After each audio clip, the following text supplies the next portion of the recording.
Hey Calvary Chapel Petaluma, thank you so much for joining us today. We have a lot of exciting things coming up. Let's go to the announcements.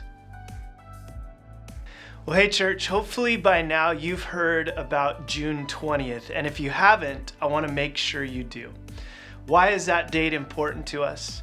Well, besides being Father's Day and the special things we have planned to celebrate our dads, it's the day that we're going to move forward as a church from all the restrictions that we've had through the pandemic. And so what does that mean for us? Well, it means a lot of things and it means a lot to us, but I want to tell you about three main things. First of all, on June 20th and from then on, masks will be optional. Second of all, you'll no longer need to register to come to church. You won't have to sign up, and you won't have to sign up your kids beforehand for children's ministry. And speaking of children's ministry, this is the third and the most exciting thing I think for us. We'll have full Seeds children's ministry at both services, the 9 and 11. And so we're super excited about being able to move forward, and we can't wait. So jump in with us, join in the work, and let's see what God will do. On Sunday, June 27th, we'll be having a worship night at the church from 6 to 7 p.m. We're really excited to gather as a church to praise God and to thank Him for all the things He's been doing in our lives. Children are welcome to come to the event, but childcare is not provided. We'll see you there. Hi church, I wanted to share our prayer points for this week. We're praying for our missionary partners, the Woodwards.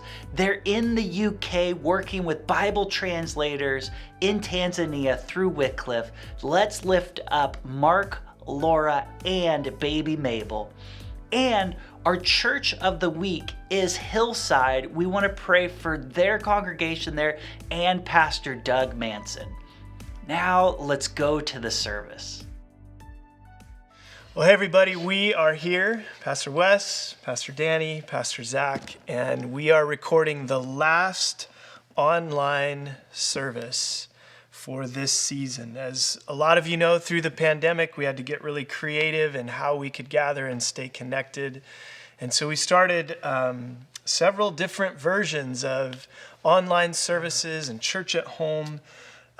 But now as we open up fully and go back to both services and have kids ministry at both services, we just don't have the resources to produce a full online service week to week. It's a significant investment of time and resource that now needs to be reallocated for our live services. And we wanted to take this time to share with you because we realize that that might bring up for you who are participating in this online service some concerns. And one of the concerns that we imagine and even that we've heard is that people will feel forgotten. People that can't come back to the church right now for legitimate reasons, who can't regather with us, might feel concerned. Well, you know, if the online service goes away, is that because you don't care about us or that we don't matter? And so we wanted to address those concerns as well as our concerns and a few other things.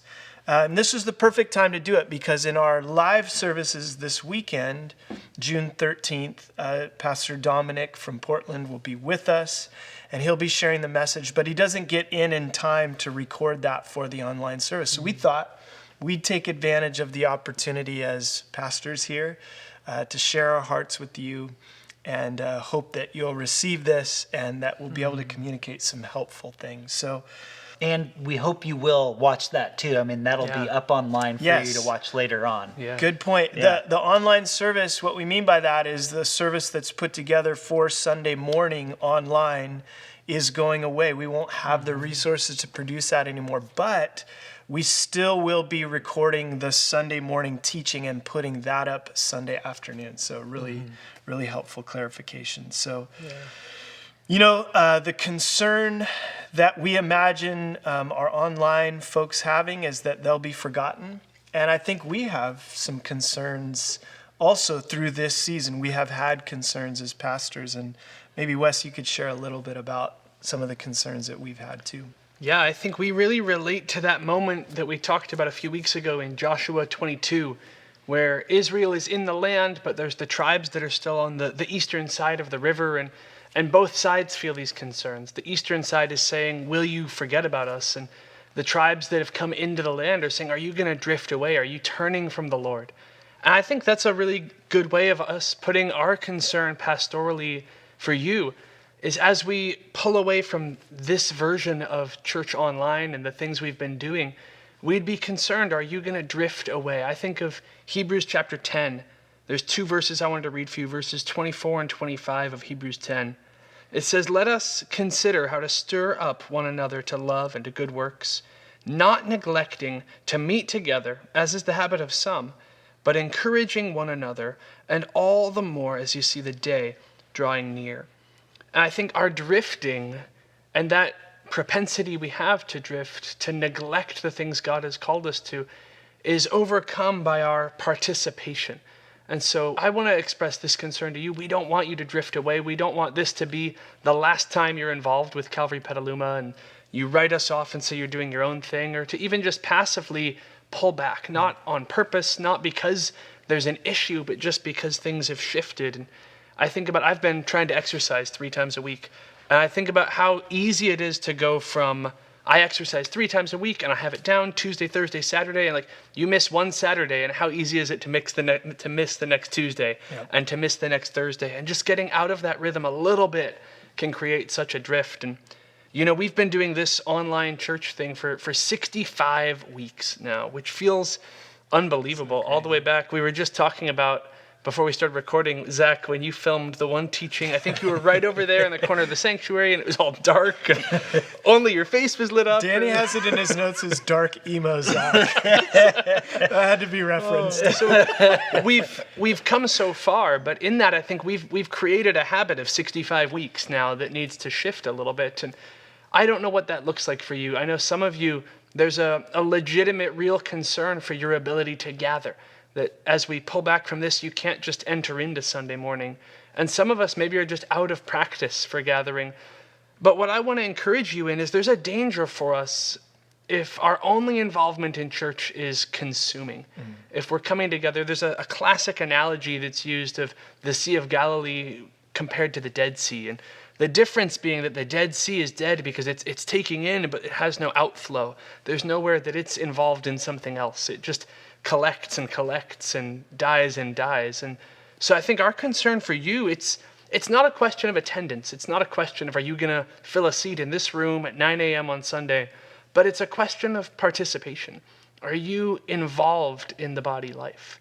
And we ask that because we care about you. This broadcast was never meant to be a substitute for participation in the body. We've always asked this question every season, every iteration of this that we've been through. We've been asking, how can we care for our church body?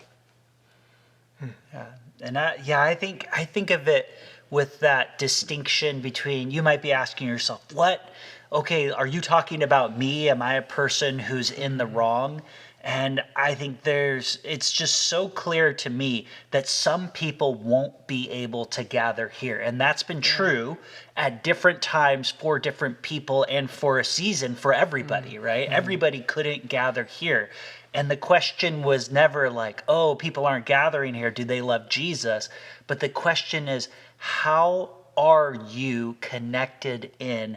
How are you participating? Because we never want to be consumers where we just come to get, but we want to be participants. Those are people who receive, but also give back, also are invested in the work of God here. And I think that's our concern, is not, are you in that seat, but are you participating in what God's doing here? If you're a member of this church, how does that look like for you participating? And I think that's the question to ask. Yeah, it's a great question.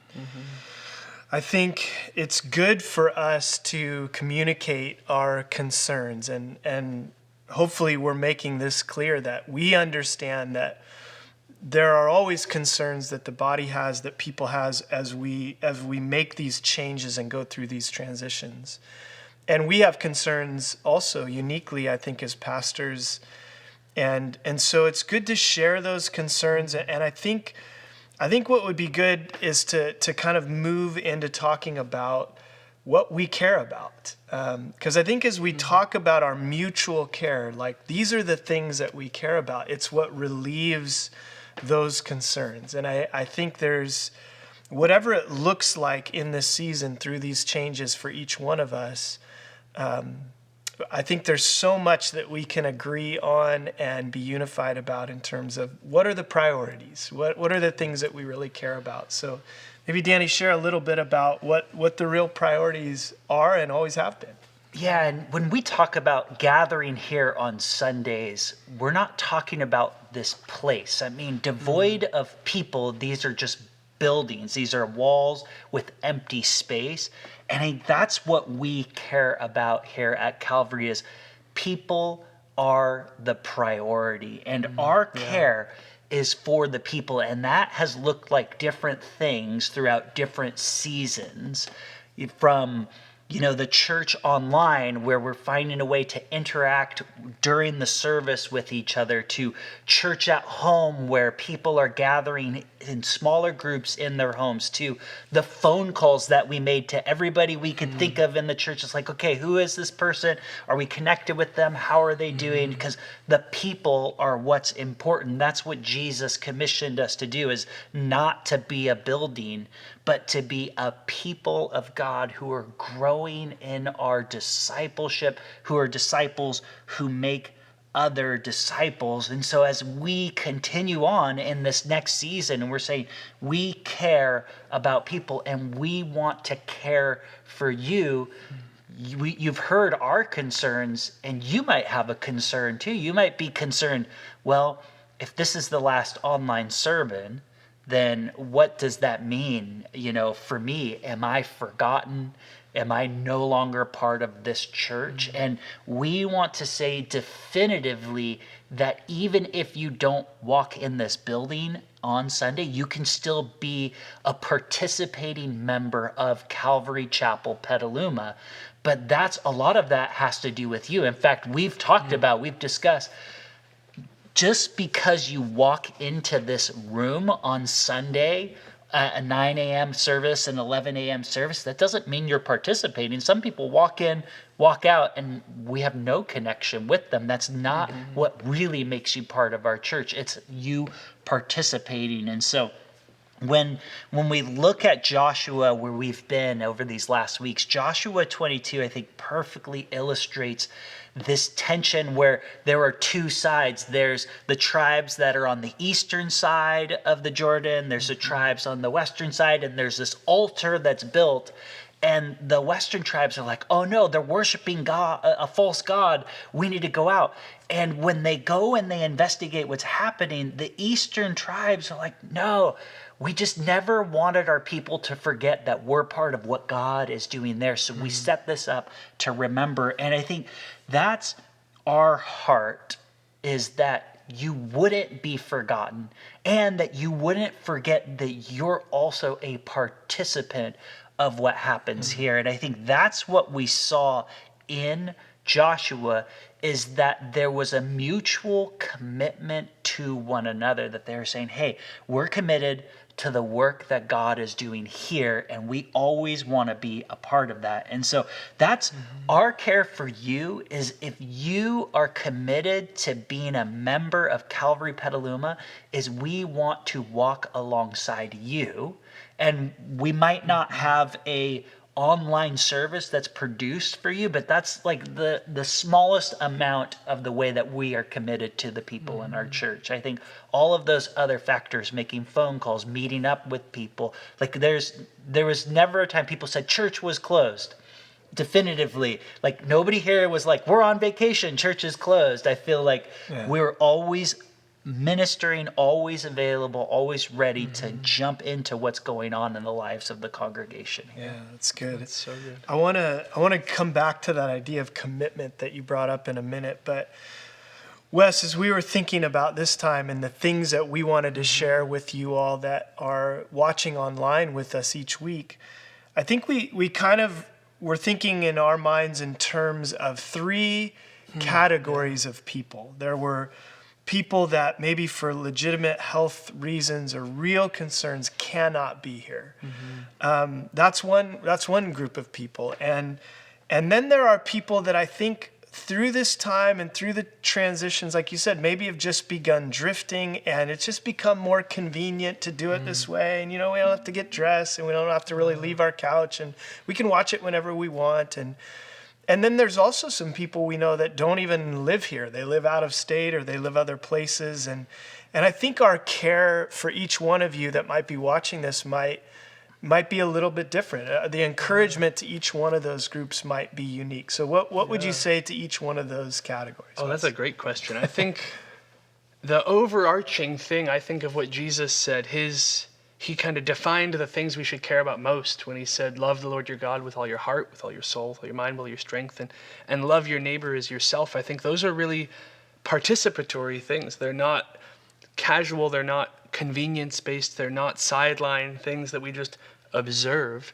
But I think like the person that can't be here, man, find a way to participate in the body, whether it's a small group that's meeting on Zoom, or whether it's having people come and sit in your yard at a distance and talk to each other and pray for each other, or even just coming onto we do 3 times a week, we're doing Zoom Devos at 8 a.m.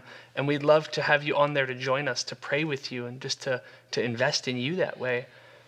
And I think for the person that's sitting back, that's maybe just become a little too comfortable in this time with not gathering, with not participating, I think that there's a strong call up. Would you come back in?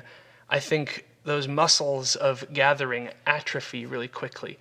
And so if we've pulled back, it takes a minute to get back into the groove. I feel like a lot of people are waiting till they feel like coming back.